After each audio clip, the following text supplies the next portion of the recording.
Even men at the top of their game find themselves wanting more from life. Whether it's more meaning, unshakable confidence, a bigger impact, more money, deeper love, a hotter sex life, or a powerful legacy. Find out how good your life can be on this episode of Man Alive. Also, as I've supported men in their love and work lives for 15 years now, many men have asked me for the right words to say to be more attractive, desirable, and more of a leader. And I've found it's not so simple as giving scripts or lines. Because at the root of a connected and affectionate relationship and being more effective and inspiring at work is your ability to influence others. But most often, influence is not gained or lost with words. It's from what I call the invisible factors. So I created a quick guide for you called 3 Ways Men Lose Influence at Work and with Women, so you can understand how these invisible factors work and what has women and colleagues both more inspired to say yes. I think you're also going to be surprised to find out the moment when your influence actually begins.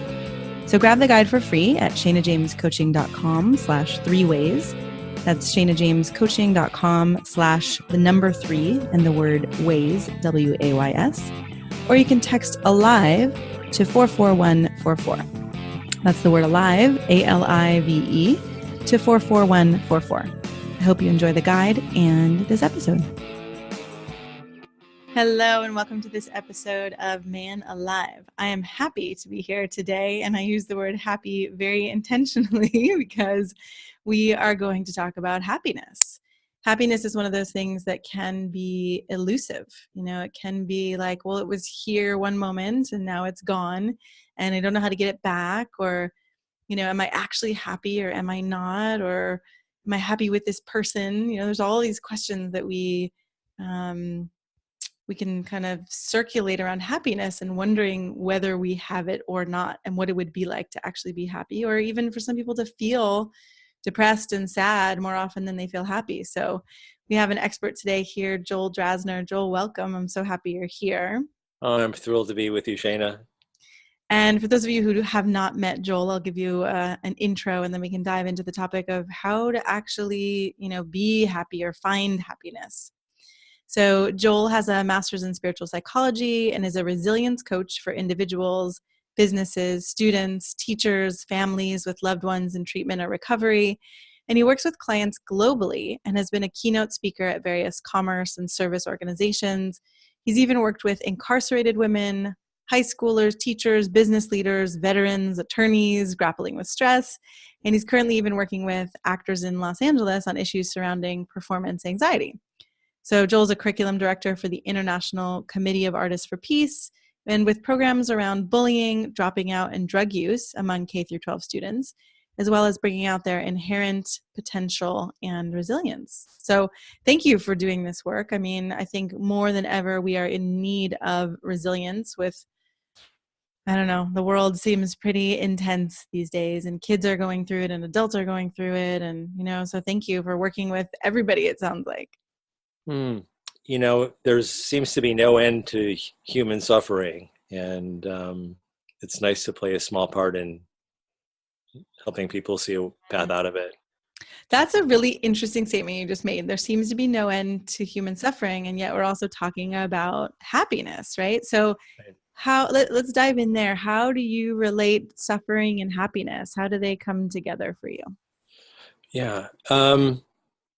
So happiness, unlike probably many different qualities that people may pursue through various modalities and self-help regimes and philosophies and you name it, happiness is it's a constant.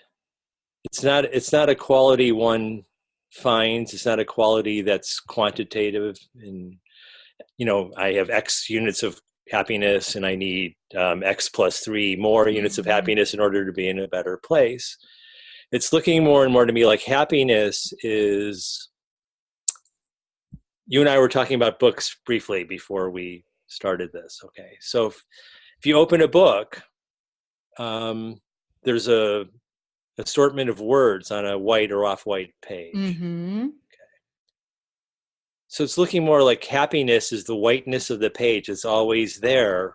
even though there's an ever-changing Lots of grouping of words. words that express different things on top of it. Right. So, okay, but so before you move on from this, what would you say to someone, a lot of people are like, well, that's not my experience. And even myself, I mean, I do a lot of spiritual practice and meditation, and I can feel the underlying ground of happiness, but I can't always maintain that. So, how do you help people actually reveal that the white space, the happiness that's beneath everything? Excellent question. And if I say excellent question slowly, that gives me more time to think about an answer. but it is a very good question. And yes, I would start by helping somebody see, first of all, that the quality of happiness is not the same thing as feeling in bliss 24/7 and maintaining Okay, good. bliss. Uh-huh. Um, What's the difference? the difference is, your initial question was, what's the correlation between happiness and suffering? And a lot of times when I explain to people what I do and say I'm a resilience coach, I say another way that I see it is that I'm an end of suffering coach. Uh-huh. An So end of suffering coach. Yeah. If we didn't experience life as suffering, that in one way is a definition of living life happily. Mm-hmm. Mm-hmm. And it sometimes people will apply the term happiness to a withdrawal from experiencing life, which is a rich smorgasbord of various different feelings and experiences, Uh-huh. And we make up at some point in our lives that certain encounters and certain feelings and emotions that come to us are bad and are needed to be avoided and resisted at all costs, and others are good and therefore we need more of those, and we're continually monitoring the levels of those that we have versus the levels that we have but don't want to have. Right. Wish we had, don't want to have. Right. Yes. Uh-huh. And happiness is looking more and more like we can have any possible experience and be absolutely okay with it and know that we are unscathed, unbreakable, and who we are is not necessarily the content of any particular experience, but who we are is the capacity to have any experience in any time. Uh-huh. So one of the entrees into that, and when I work with people, there isn't a cookie cutter way of working with anybody. Everybody's a unique individual, unique flower, separate set of concerns. Yeah. And we understand things in different ways. So, through an initial conversation, I could start to hear where here's People maybe a way to enter the discussion with somebody. Uh-huh. But by and large, I try to help people see that there's one core misunderstanding that is the hub of all suffering that will then take infinite forms. It'll look like. Oh my gosh! Tell us what it is. Yeah. So that core is that we, without any real evidence, have been living life under the assumption that who we are is limited to the physical body, like up to the confines of our skin, powered by our current cluster of thoughts. Uh-huh. We believe that that's the entirety of who we are. Yes. And therefore we see ourselves as separate from everything else. Yeah. And as that separate self, then there are things that are not of us, but are out there in the world in terms of other people, other objects, other circumstances. Mm-hmm. And all of those look like they need to be either maintained or manipulated in some way in order for us to be okay. Uh-huh. Right. If that out there was different, right, then I would be happy or okay or whatever descriptive word I want to use. I would feel good. Right. Mm-hmm. So a lot of the work is helping people see that there isn't an out there filled with separate things. That's a tough one. It's a tough one until it's not. Okay. And you had the experience. You've been able to experience that it's not actually separate. Right. And in fact, if each of us were to investigate our own experience of life, Mm-hmm. we would start to see things that run contrary to the way that life seems to have been and how we've Hmm. assumed that it's been all along the way. Like what? Okay. So, okay, here's a good one. Okay. You're looking at the computer screen right now, as am I, and you're seeing whatever you see, the screen itself and the two boxes with us in it and whatever else is in your visual field. Yeah. But I would ask you, where is it that you're actually seeing the Ah, picture that you're seeing right now? Where does that picture actually exist? within my brain. Cool. I love when people go to the brain. That's a fun one. Okay, because I'm not a scientist, so I may mess up the scientific Okay. terms, but there are very sophisticated pieces of equipment, fMRI, and different ways to scan the brain. Yeah. And we could go there and we could see all kinds of activity going on. We could see neurons firing and electrical activity and such. But we can't find the picture of what you're actually looking at inside your head. Uh-huh. And we could go through all the different body parts and we wouldn't find it either. It won't be in your kneecaps. It won't be in your hair. Right. The actual picture of what you're seeing is not being perceived within a body part of yours. Huh. Okay. Okay. So then if we move through the other sensory inputs, like the sound that you're hearing, yes, first of all, this is miraculous in and of itself. I'm making air go over my vocal cords. It's going into this microphone-y thing and waves and stuff are going through something and you're picking it up through your thing and then waves come out and they move bones in your ear and the sound of my voice seems to be recreated inside of you. Right. Whatever's going is a on is miracle. miraculous. Miraculous. But then that the sound you're hearing, we can't find the sound inside the body part. Uh-huh. Uh-huh. Okay. So it's the same thing with all of your senses. And here's where it starts to get really weird and cool. Okay. Okay. So you only know that you have a body through pictures. You could see your body. Uh-huh. And you could feel it through sensations. Mm-hmm. But you perceive what you see and you perceive the physical sensations from this place of perception that doesn't exist within your body. Uh-huh. That makes a lot of sense. Yes. Yeah. Right. So right there, you start to see a breach in the solid assumption that who you are is this body and set of thoughts. So, okay, I love this. I think, I have a lot of experiences in my spiritual practice too, where I recognize I'm not just my body, there isn't a separation. Yeah. So I love this. And I want to keep it also on some of the tangible realm of how people who are looking for happiness can find happiness and right. And what you are saying is like, there's not a path, there's kind of a pathless path. Yeah. And recognizing, yes, that it's different for every person, but how does this recognition of not being separate, or how does someone hear this and they haven't yet had the experience, how do they translate that into, oh, I can have some relief, or I can be happier, or experience the state? Yeah.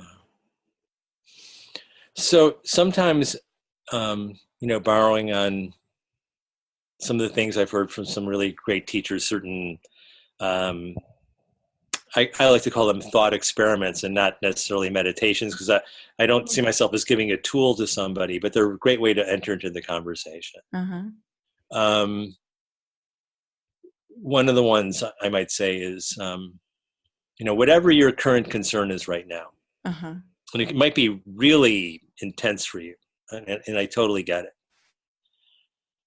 But that concern, the thoughts around that are appearing within some sort of space that you sense. They're in some sort of, they appear in some sort of field. Yeah. And then we're fully involved with them. But there was a time when that current concern wasn't there. It came from somewhere and came into your space. Yes.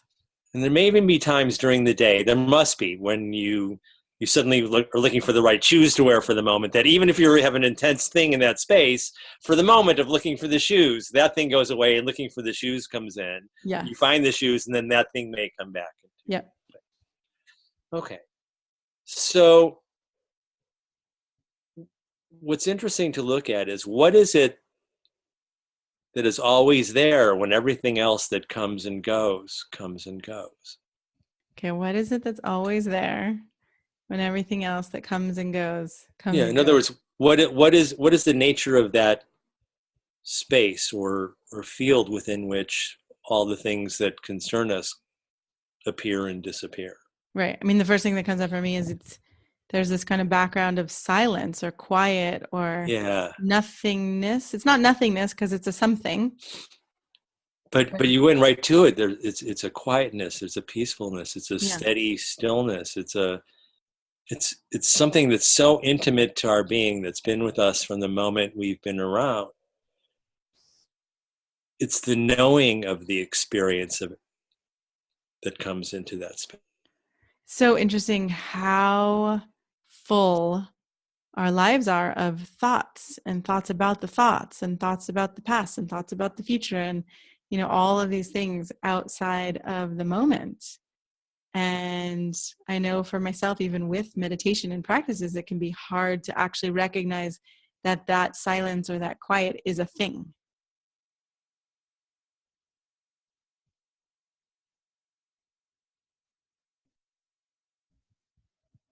So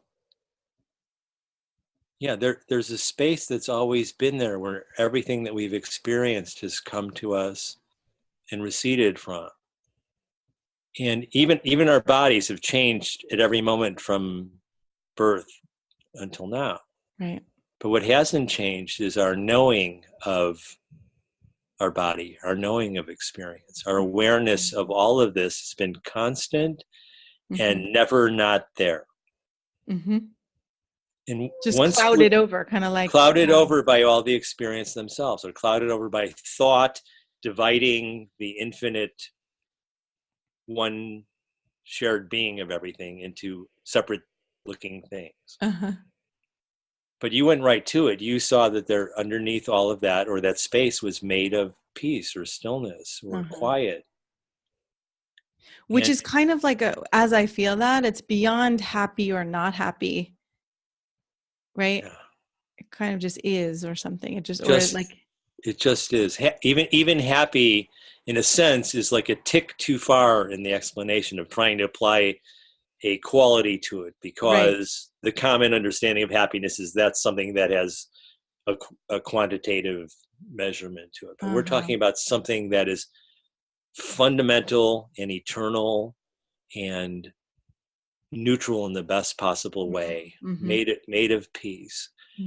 And that foundation is underneath every possible experience we're having, even the most traumatic, even the most what we'll look at trying of circumstances. They're all happening on top of this, or within this space that's never not there and never not made of the peace that you'd recognize. Well, right. And you've worked with people in jail, you've worked with people, it sounds like with addiction, all this stuff. So how do you have a conversation with someone who's like, oh my God, I'm suffering, my partner is incarcerated, or my partner's dying, or I'm addicted, or where do you go with that in relation to happy? Yeah. So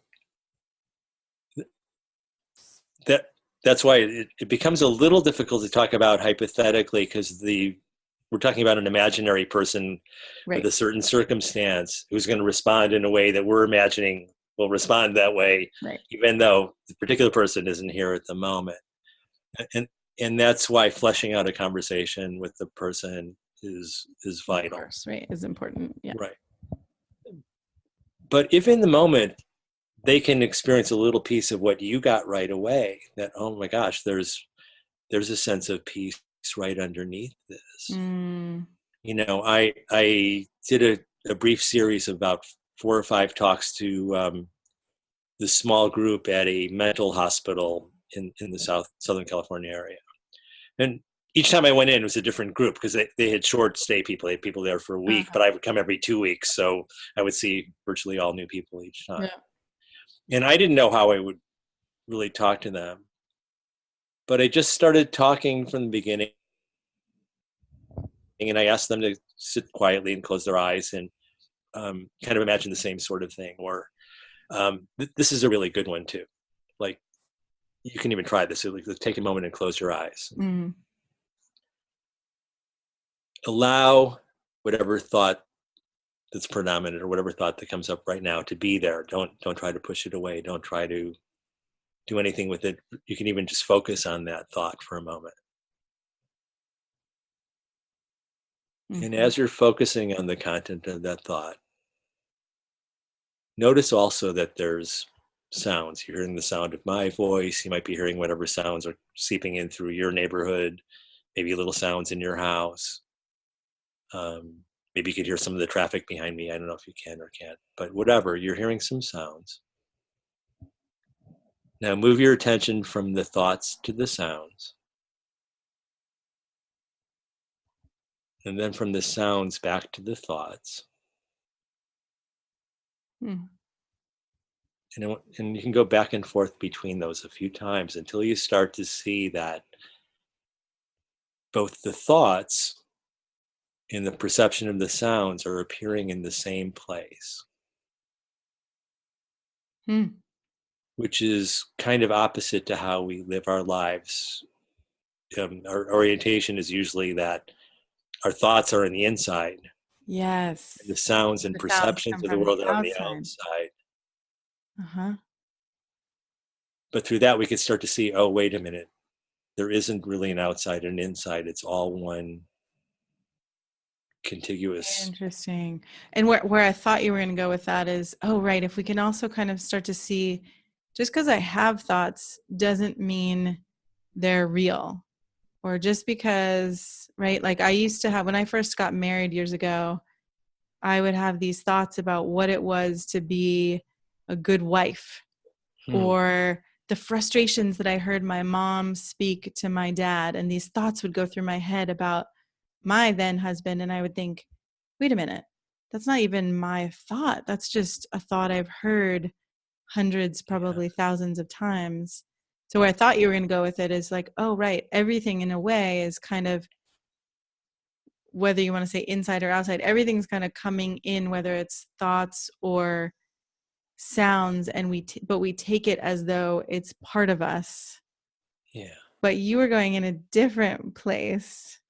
Yeah, and really a lot of my earlier work and most self-help modalities, most philosophies, religions, what have you, psychological schools of therapy, will really delve into the content of thoughts or what to do, how to manage thoughts. Oh, right. We should ignore them. We should pay attention to them. We should tell them. On and on. Uh-huh. This is a pathless path where we turn away from looking at the world of objects, and thoughts are objects in that. Mm-hmm. We start to look at the space from which everything is created, arising, which is synonymous with who we truly are. Right. So beyond, which I think some people haven't even really thought about, beyond the content, there is the kind of, I don't know if you don't want to call it a fact, but that the content is arising, and then turning to look back at what is that? What is it arising in? What is it arising from, right? Or in, yeah. And we've been conditioned by people who raised us and loved us and didn't understand this any better than we do. Yes. That there is a world out there, and there is stuff that needs to be handled in a certain way. And if you get it wrong, you're not going to be as okay as if you get it right, and on and on and on. So we have these habits of thought we've developed for decades. Yeah. So now we have a chance to unwind that by simply understanding who we are, and that most of our distress comes from the fact that we mix ourselves up with the content of these things that arise in that space. Okay, can you say it? I want you to just explain that one a little more. So we mix ourselves up with the content of what We arises we in space. we misunderstand that we're the space within which this arises in, and we misidentify ourselves with the content of the intense stuff that comes and goes. So it's like we take ourselves to be that Right. intensity, that content, versus actually Right. recognizing the deeper place. Like if the space within which everything comes and goes, Mm-hmm. we tend to refer to that as I am. Uh-huh. Okay. So if we, and that is I am full stop. There's nothing after those words. Okay. But what we tend to do, because we don't understand and nobody explains this, we say I am and we fill in the blank with Mad. the Uh-huh. content of anything that appears. Uh-huh. And whatever we fill it in with is some temporary arising thought form that looks very real because of this great special effects capacity we have called our sensory equipment. Yeah. So, So okay. so the work that I do is a continual turning around of the direction in which we're looking, turning away from an objective world out there. By objective, I mean a world of objects. And by objects, I mean things, people, circumstance, ideas, thoughts, Mm-hmm. and turn to the source of who we are. Uh-huh. We start to recognize that. And there's a tremendous letting go of um, the burdens that come from identifying ourselves with an object in the world. All right. So this is very interesting. And also, in some ways it's very tangible and in some ways it's very esoteric, and it depends on who you know yourself to be. And I think how much work people have done. So, as we're wrapping up, if you were to try to make this as tangible as possible for someone, how someone could take a first step or how someone could start to recognize an innate state of happiness versus like a passing, state, like you said, of bliss or joy or something, what would you say to that? Well, this is one that often comes up with my teachers and colleagues and I when we talk. So imagine the screen you're watching this video on, or a screen you have at home, your TV or your phone. You can watch any kind of movie possible on it. You could see a really funny comedy, you could see a very emotional drama, you could see a science fiction film in which the world itself blows up. Yeah. And then when you turn off that movie, the screen itself is completely unscathed. I like this.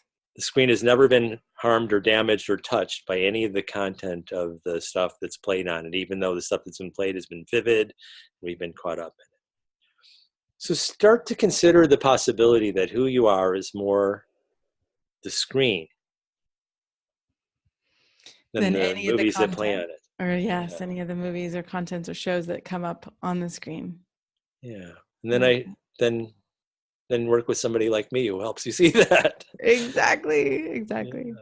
Good. Okay. So, right. If people are wondering, wow, if this resonates with you and you're listening and you think, I want to actually experience the state of happiness or know who I am more fundamentally, definitely reach out to Joel. How can they find you? The easiest way is through my website, joeldrazner.com. There's a way you can contact me through that, and I'll get back to you right away. Perfect. Well, I appreciate you for being able to have this conversation that, like I said, for many people, it is pretty esoteric. And even me, I would describe myself as an esoteric or spiritual person, it still can be hard to grasp sometimes. So thank you for helping us, actually find these truer places within ourselves to actually be able to rest.